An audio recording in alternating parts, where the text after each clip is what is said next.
At times, we all go through it. Started reading on my own. When the knowledge starts to dominate the ignorance, it's easier to grow watching these egregious women sully the sea. Hi everyone, so today we're doing a bit of a background of how I produced For the Sake of the Soul by Wrigz. So this one's a bit of like a bit of a different style for me. So if you've heard the track, you can tell it's heavily influenced by like the Cardo, Larry June sort of style, which is different from my sort of stuff, but it was fun to make, and yeah, ended up in an amazing track when Wrigz finished it off. So started off with drums, because that's how I started off the track. 91 BPM, and then I used one shots from DJ Idea's drum pack, which is like a really sick drum pack to use actually. So let's have a listen to that.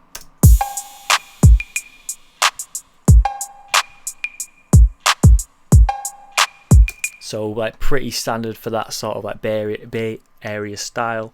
Got to get like the claps in there rather than the snare, and then you got like the little percussive elements as well, like on the upbeat, just getting that extra rhythm.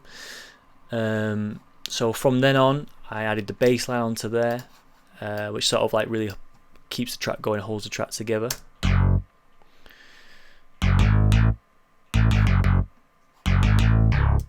So this is I use this this VST here called Dext, which is a free software, a free plugin. Sorry. Definitely get a hold of this if you can.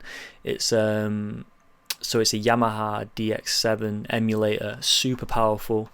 Sort of looks like crazy and hard to use, but what I did to make it easier for myself is I think I got these from like Reddit or something, all these like presets that all these guys have done, and yeah, you can go on their presets and sort of edit them from there and like create your own sound from that. So this will be like a preset, and then I've sort of twiddled it a bit, and you do get used to it of like what each control does. So yeah, that's that, and then so I've only got the drums and the bass, and then also so there's some chords really laid over that, and this is the main chords here, which use that Dext plugin also. So pretty simple, just like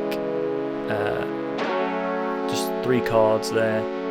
Oh, it's just 2 chords, sorry, just back and forth. And then I layered that up with another synth sound, just pan to the left slightly, and then just like electric piano sound, pan to the right, but like the start of the chord is slightly arpeggiated. I don't know if you can hear that.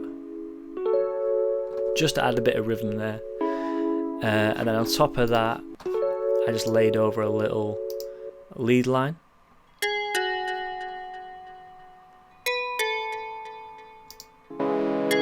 Sounds nice together.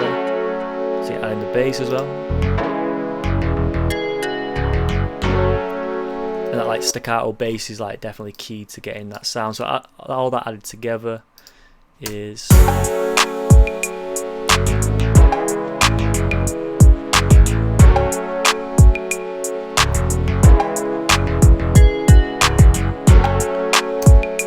and then, so the reason I can't say this beat has no samples in it, as much as it's like 99% samples, no samples and played in, is this little bit here, which I got from it's like a 70s prog record. My bad. Just this little rise with some delay and stuff on it. But yeah, that's the beat. I just switched it up for the chorus here, so rather than having that lead line you heard before, I've got like a piano line, which is just like a Logic preset piano. I think it's like a piano with string preset, and it just sounds like this. So I just played that in.